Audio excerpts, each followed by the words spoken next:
I only want to do cool projects. I think I decided that when I left college, and I do want to only do things that are meaningful. Money doesn't really interest me as much as it is a means to an end to get these things done. Hello, everyone. Thanks for listening to the Jalapeno Podcast. This is Ty, your host. This episode is with Rich On. For nearly a decade, he's hosted a podcast called Green Air, a 60-second feature focused on environmental issues.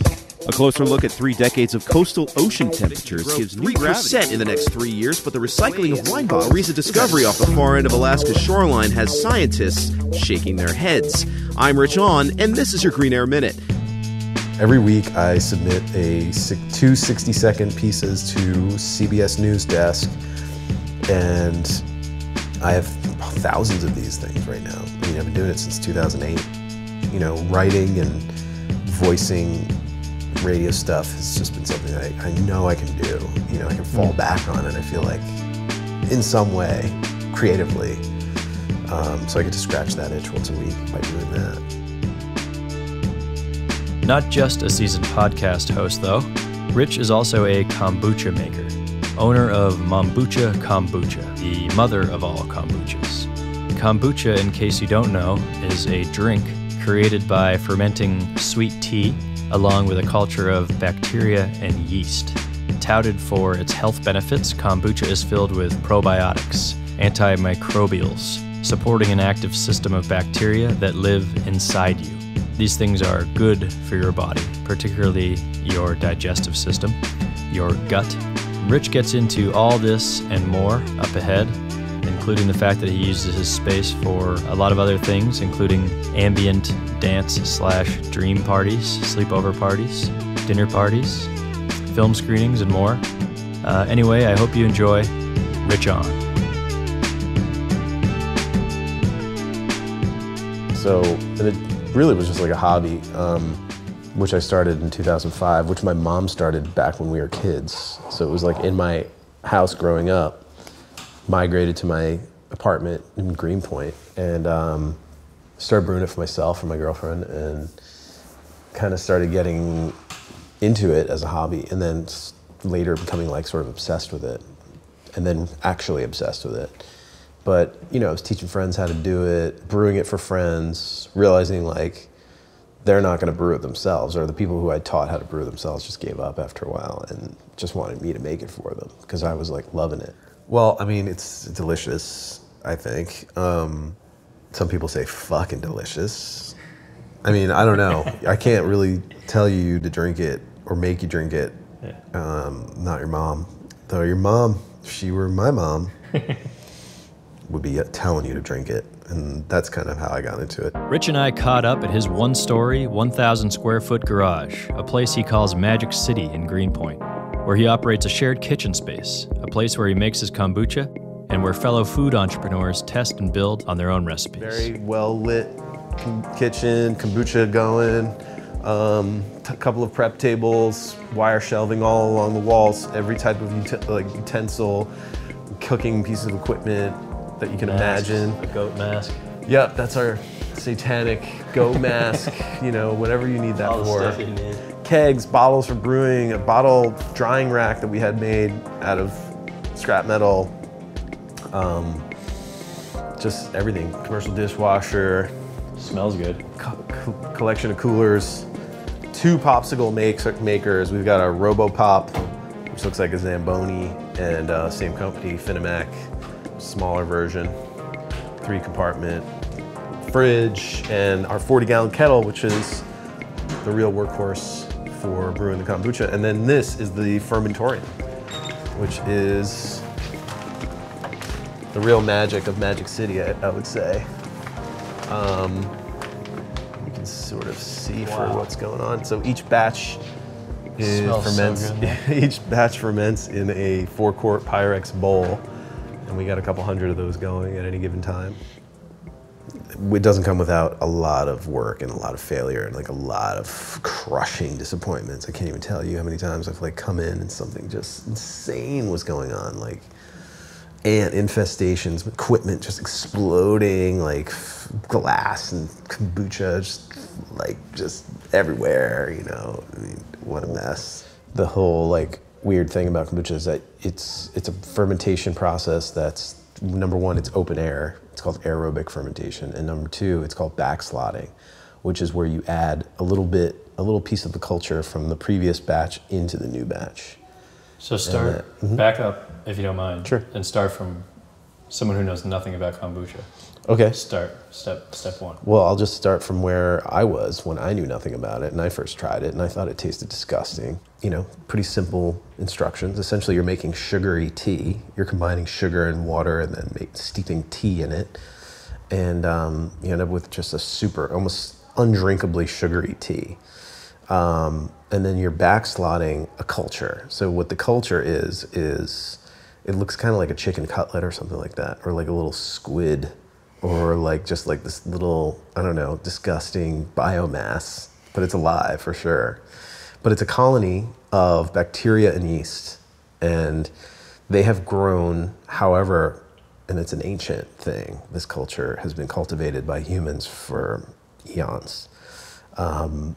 That the symbiosis of yeast and this other bacteria, which is called Acidobacter, which is a bacteria that makes vinegar, basically. It thrives in acetic acid. It's also known as vinegar mother.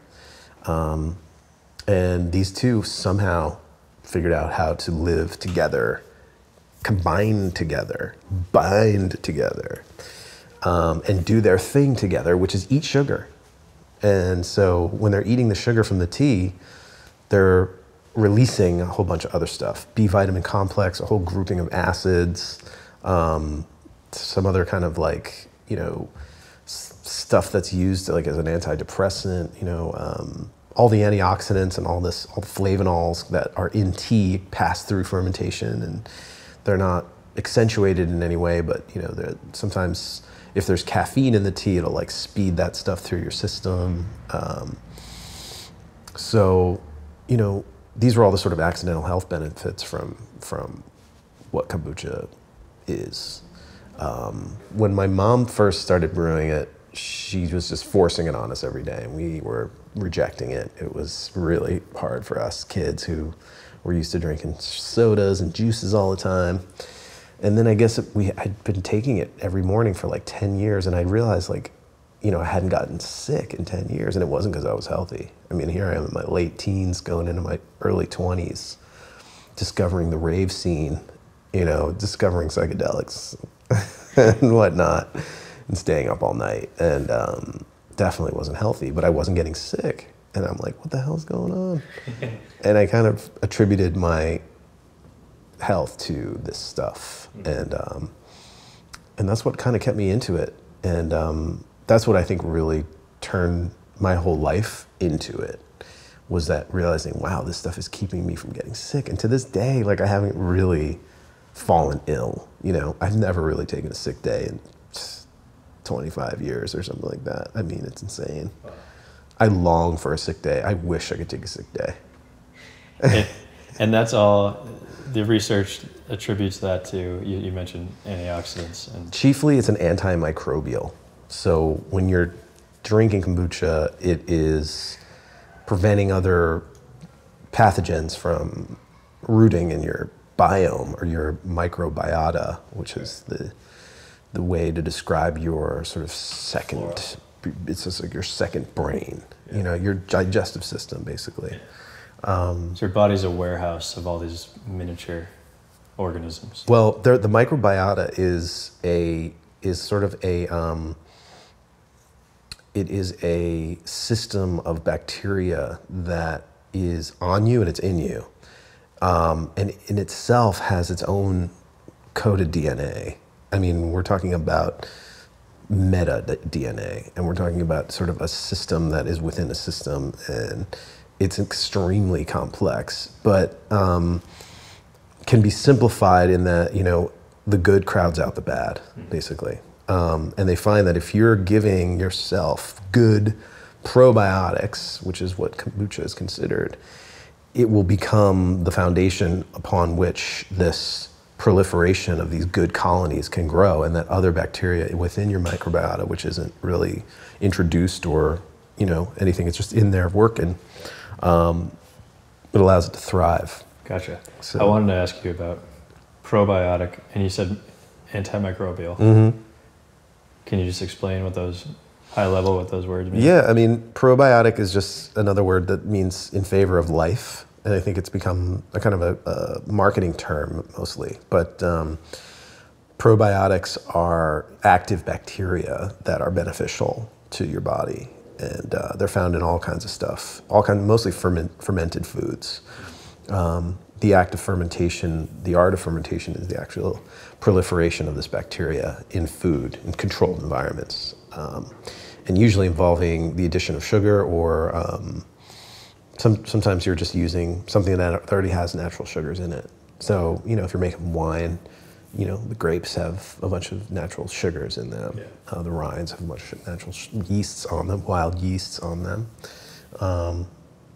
But, that can sometimes be tricky, when you're dealing with wild yeast. I'm also dealing with wild yeast. You're dealing with wild yeasts wherever you're going. They're flying around us by the zillions. And they could come in and take over my kombucha, kind of Drano for the system or something. You're inoculating your system, or you're preventing harmful bacteria from growing, and you're introducing good bacteria as the basis for stuff that's happening in your microbiota, in your biome, in your gut. So yeah, this is all part of this kind of discussion about gut health, which I've been absorbed into, and I've come to educate myself on it. It's a fascinating world, and it's being discovered with even more accuracy now. The stuff they're finding out about the neural networks that are within your digestive system. There are more neurons in your stomach than there are in your brain. So, this whole thing about trusting your gut for sure has some truth. The same neurotransmitters that affect your brain, serotonin, dopamine, stuff that makes you feel high or happy or,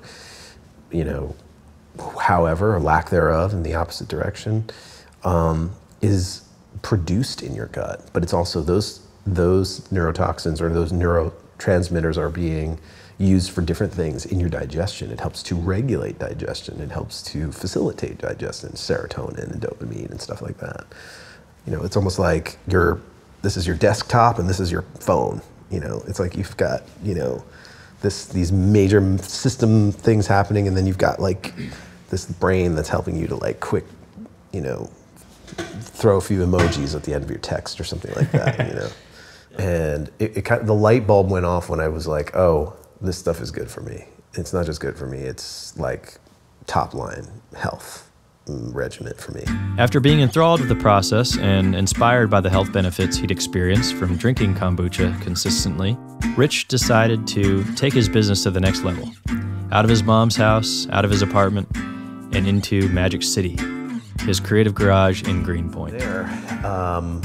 Taking the leap of faith just to figure out how to brew it. I remember she brewing it and me feeling is this stuff gonna levitate out of its bowl and land on my face like a parasite from aliens, while I'm sleeping?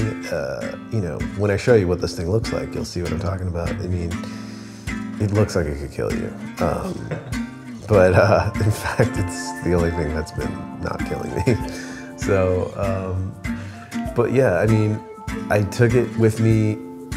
I mean, there were times where I would transport it in these glass jars from her house, and they would fall and break and spill in the car, and it would create this incredible mess and smell. And I'm like, this is not working. I need to become the grow op for this. I need to become the manufacturer of this stuff. And I was pretty, I don't know if I was arrogant, but I guess I was sort of confident that what I was making was this sort of integral kind of kombucha. I was like, this is how it's supposed to taste. It tastes delicious.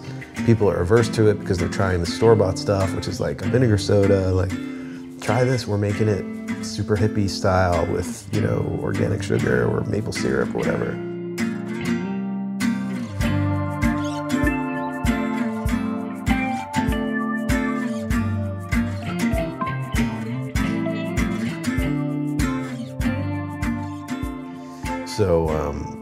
I just decided, like, even after I built the Mombucha kitchen, which is what the single purpose for it was, I was like, damn, I have all this extra room.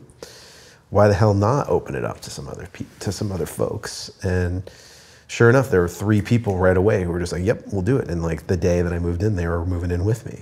And, you know, that was great. And like, I kind of had their confidence and had their help. And, you know, you sort of become sort of like a caretaker of the space. Once you become a share mate, you know, it becomes a shared responsibility to keep up the equipment, keep everything organized, keep everything clean.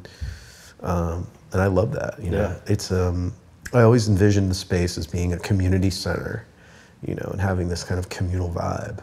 And so in that sense, it's doing what it's doing, you know, in that it's a shared space. And, you know, then the other part of it, I was like, well, this front zone, we can either fill it up with boxes and storage and shelves and just make it so boring and ugly, or we can make it beautiful and have it be this modular performance venue, which I just always thought would just be so rad. You know, there was nothing even, I couldn't even really justify it as far as how it related to the shared kitchen part. And it's very difficult for me to even try to draw a correlation between what the reason is that I want it to be a performance space and a commercial kitchen or a commissary, shared commissary. I just thought it would be rad to do it. But yeah, no, there's plenty of activity going on there. I mean, we're starting up like kind of a sound bath yoga ceremony situation happening pretty soon. We've done sleepover parties in there, like 9-hour ambient sets that you're supposed to dream to. Just really far out stuff. Record release parties, dance parties of all kinds, dinner parties plus film screenings, video premieres. Love it. I mean, we're a culture center. We're a culture center in every respect. We've got cultures regenerating, and we have cultures being intertwined, being nourished, you know, like, you know, kind of every pun and like kind of every, you know, analogy you can make around the word culture is applicable to what's happening at Magick City. You know, my inspiration for what that's part of the space is there's an event called The Loft, and there's a guy who was recently deceased. His name is David Mancuso, and he started this thing called The Loft, which is a members-only disco party, essentially. Soul era disco, you know, like great music, not even just disco. It's the best music, I think. It's dance music. Huge inspiration, just the vibe, everything about it is like redeeming, you know, as far as like New York goes and my relationship with the city. And, you know, New York takes everything from you, you know, and then there's this party that kind of gives it all back in one night. It's pretty cool. You know, The Loft combined with Passerby is kind of, you know, the combined with David Lynch's like Red Lodge, combined with, you know, Kubrick's, you know, The Shining aesthetic, you know, that hotel, you know, this kind of like Kubrickian, Lynchian, like kind of lodge ceremonial space. But, you know, the stuff that's happened in Magick City has enthralled me to the point where I'm like, what the hell did I do? You know, like, what did I just do? Like, this is so great. I want to share this beauty with all the people around me who I love, you know, and I get so excited about it. It's really, really wonderful, you know, this wonderful amorphous modular, you know, shape-changing space. You know, businesses are growing out of there. They're incubating themselves. They're graduating from there. You know, we've had a couple people were sharing, and now they have huge companies. You know, it's awesome. It's so cool to sort of be the conduit for that, you know, or the catalyst. Perfect word, yeah. Yeah. And you must meet so many interesting people who come like through. There's so much life there. I always say Magick City is alive. That's kind of like the sort of tagline for Magick City, is that Magick City is alive. I do feel like I only want to do cool projects. I think I decided that when I left college, and I do want to only do things that are meaningful. money doesn't really interest me as much as it is a means to an end to get these things done. So there's like a kind of a sweet spot that you have to hit. I did my homework there. I had no idea how to run a venue. I had no idea how to, attract people to come and want to hang out in a space. I just have like a sense of what I think feels good, feels nice, and I've always loved to host. That's another thing I love doing, is hosting. You trust your gut. Trusting my gut. That is so true. Do it. Many thanks to you, Rich On, for sitting down with me to discuss your work and your many creative contributions. You, sir, are a cool cat. Rock on, Rich On. Also thanks to my team, Aaron Mason for the sound expertise and music, and CF Watkins for the illustration. And of course, thank you all for listening. This is Ty, your host, checking out for now. And until next time, be well and trust your gut.